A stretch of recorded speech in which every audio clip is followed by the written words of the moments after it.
사실 그가 해외에서 비싸게 사모은 씨앗 중에는 발화에 실패하거나 중간에 고사한 식물들이 절반 이상이었습니다. 하지만 그는 포기하지 않고 나무 하나하나를 자신의 생명처럼 소중하게 여기며 이 땅에 적응시키기 위해 노력했습니다. 그가 다양한 종자를 얻기 위해 당시 기울인 노력은 우리나라 산림청에서 기울인 노력을 뛰어넘는 수준이었습니다.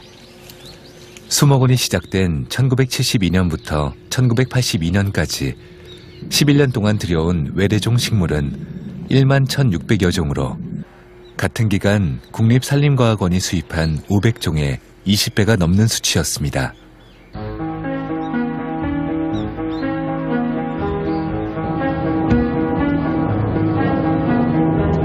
천리포 수목원이 수종을 늘리는 방법은 다양했습니다. 해외 교류 프로그램으로 씨앗을 들여오는 경우 조경적 가치가 있는 수종을 외국 수목원에서 구입하기도 하고 한국은 물론 해외에서 식물을 채집하기도 했습니다. 그 다음 희귀식물을 기증받고 직접 육종을 하는 것도 중요한 일입니다. 민병갈 원장이 이렇게 수집한 종자 중에는 농가 소득에 도움을 준 것들도 있습니다.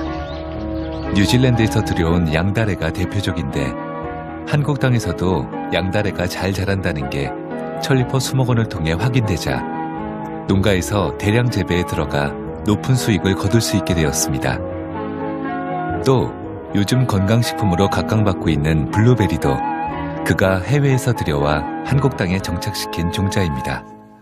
그가 해외에서 많은 종자를 들여올 수 있었던 건 인덱스 세미넘이라는 다국 간 종자 교환 프로그램이 있었기 때문입니다.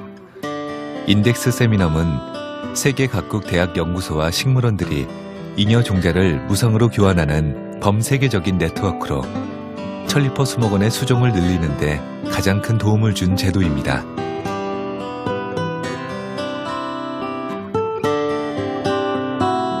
본업은 증권 전문가였기 때문에 주중에는 서울에서 근무하고 금요일 저녁부터 천리포에 내려와 수목을 돌봤습니다. 식물 수종을 늘리는 데에는 돈을 아끼지 않았지만 이면지를 사용할 만큼 검소했습니다. 사실 민병갈 원장은 50이 넘은 꽤 늦은 나이에 나무에 대해 공부하기 시작했습니다. 몸에 늘 지니고 있었던 식물도감이 다 해진 걸 보면 그가 얼마나 식물학을 열심히 공부했는지 짐작할 수 있습니다. 사실 이제 어떻게 보면 그분이 오히려 직장은 금융 쪽에서 이제 이렇게 생활하셨기 때문에 이 식물하고는 전혀 이제 관계가 없는 거로다가 이게 알 수가 있잖아요. 근데 참 저희들이 이해 못할 정도로다가 어떤 이쪽에 집착하는 그런 것을 좀 보여주셨거든요. 그런데 이제 그분은 뭐냐면 이것이 이제 당신이 처음부터 어떤 이쪽에 대한 먼 비전을 가지고 있었던 그 부분이 분명히 있었다고 생각을 해요. 1990년대 중반 한국을 사랑하고 한국 나무를 아끼는 마음 하나로 살아온 그에게 돌이킬 수 없는 큰 상처를 안겨주는 사건이 발생했습니다. 우리나라 종자들이 해외에서 교배종으로 변환되어 특허까지 받아 우리나라로 역수출되는 것을 보고 국내 언론에서 그를 우리나라 종자를 해외로 빼돌린 외국인이라고 비난했습니다. 한국의 자연을 돌보기 위해 앞날을 내다보고 한 일이었는데 종자를 빼돌린 외국인이란 비난을 듣자 그는 한동안 말을 잃을 만큼 크게 상심했습니다. 우리나라에 하나뿐인 종자, 귀중한 종자 외국으로 다 빼돌린다 이렇게 큰 오해를 샀으니까 국가기관에서 먼저 서울대학이라든가 국립수목원 이런 데서 먼저 한 제도니까 하고 있는 그런 제도니까 걔네들도 하고 있었고 이 부분에 대한 오해는 그 이후에 없었죠. 이렇게.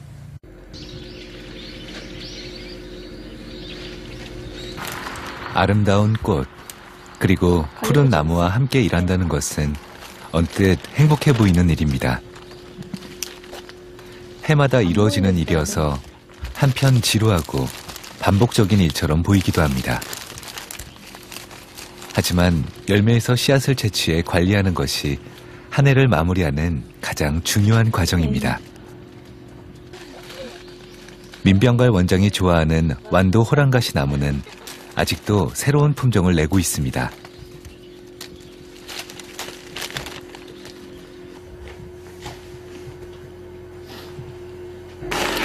이 씨앗 안에 비립종자도 있거든요. 이렇게 정선하다가 가위로 잘라보면 비어있는 애들은 일단 물로 해면 다 떠요. 그런 건 이제 타종을 해도 싹이 나질 않아요. 비립은. 지금 이것도 비립이 워낙 많은데, 네. 새들한테는 1순위예요. 저희 수목원에 지금 가을철에 열매들 중에서 가장 새들이 좋아하는 1순위 먹잇감이에요. 다양한 종자들이 잘 관리되다 보니 화장품 회사에서 식물 추출물 샘플이 필요할 때 이곳을 찾기도 합니다. 이게 다 축정이들이라고 하죠. 그래서 이런 것들을 다 걸러내고 이렇게 하면 걸러지거든요. 이 작은 씨앗들 속에 수많은 생명 정보들이 담겨 있습니다. 12월 달에 크리스마스 장식 사러 가시잖아요. 그때 보면 이거예요. 그 장식으로, 크리스마스 장식으로 쓰는 그게 이 완도 호랑가시나무 또는 호랑가시나무, 이걸 가지고 잎하고 열매 이걸 가지고 장식으로 많이 쓰는데, 저희는 실제로 이 살아있는 이걸 가지고 저희가 이렇게 채집을 할 때 따면 제가 일하는 작업실 앞에 문에 고리에 걸어놓기도 하거든요. 12월 달에. 그렇게 하면 굉장히 예뻐요. 민병갈 원장은 전쟁 후 개발하기에 바빠 나무를, 자연을 돌아볼 여력이 없는 대한민국의 미래를 위해 나무를 심는다고 했습니다. 그리고 300년쯤 뒤엔 이 수목원이 대한민국의 큰 힘이 될 거라고 믿었죠. 지금 우리는 그가 뿌린 씨앗을 이제 걷어들이고 있는 것이나 다름없습니다.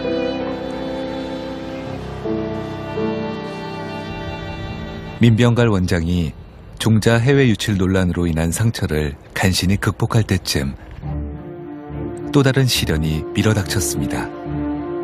천리포 수목원을 한 해 운영하는 데 드는 비용은 약 15억 원. 그동안 민병갈은 자신의 전 재산을 쏟아부어가며 주식 투자를 통해 그 비용을 조달해왔습니다. 그는 증권가의 큰손, 투자의 귀재로 불리는 증권가의 거장이었습니다. 70이 넘은 나이에도 수목원 운영 자금을 위해 증권사 고문으로 열심히 일했는데, 그런 그에게 IMF 경제 위기가 닥친 것입니다. IMF로 주식값이 떨어지고 증권가가 힘들어지자 그는 수목원 운영 자금에 대한 걱정으로 사무실에서 쓰러지는 등 큰 어려움을 겪었습니다. 수목원 후원회를 결성하기도 하고 서울대학교의 기증을 고려하다가 결국 1996년 천리포 수목원은 산림청 소속 재단 법인으로 전환됩니다. 민병갈 원장은 여든의 암 판정을 받은 뒤 나의 전 재산을 천리포 수목원에 유증한다는 유언과 함께 이듬해인 2002년 81세의 나이로 세상을 떠나고 말았습니다. 나무들도 그의 죽음을 슬퍼했던 걸까요? 그가 유난히 아꼈던 라스프베리 펀과 블루베리는 그 이듬해 꽃을 피우지 않았습니다. 진짜 식물들도 슬퍼가지고 뭐 꽃을 안 필 수도 있는 거고, 그거는 그럴 수도 있다 봐요. 충분히. 옛날부터 고대부터 식물도 뭐 생각하고 감정이 있다고 그런 연구하시는 분도 있잖아요. 예. 네. 그거 있는데 식물도 이거 분명히 있다니까요. 감정이. 한국을 우리나라라고 부르며 한복을 즐겨 입었던 푸른 눈의 한국인. 평생을 커다란 나무 같은 삶을 살며 나무의 친구였던 민병갈 원장은 이제 나무 곁에 묻혔습니다. 아주 자연스러운 나무들이 주인인 그런 수목원을 만들어가는 것입니다. 저희 수목원이 2009년도에 개방하긴 했지만 민간인들이 이용할 수 있는 시설은 최소화시키고 나무들이 주인인 수목원으로 계속 가꾸고 갈 것입니다. 그래서 이 수목원을 만드신 윤명관 원장님께서 저에게 남겨주신 마지막 유언, 200년, 300년이 지나서도 나무들이 정말 건강하게 잘 자라는 세계적인 수목원이 되기를 바란다는 이 한마디 말씀을 잘 지켜가는 것, 이것이 바로 천리포 수목원이 나아갈 방향이다. 저는 그렇게 생각하고 있습니다. 호랑 가시나무에 눈이 내린 이 겨울이 지나면 다시 천리포 수목원은 목련이 사계절 내내 꽃을 피울 것입니다.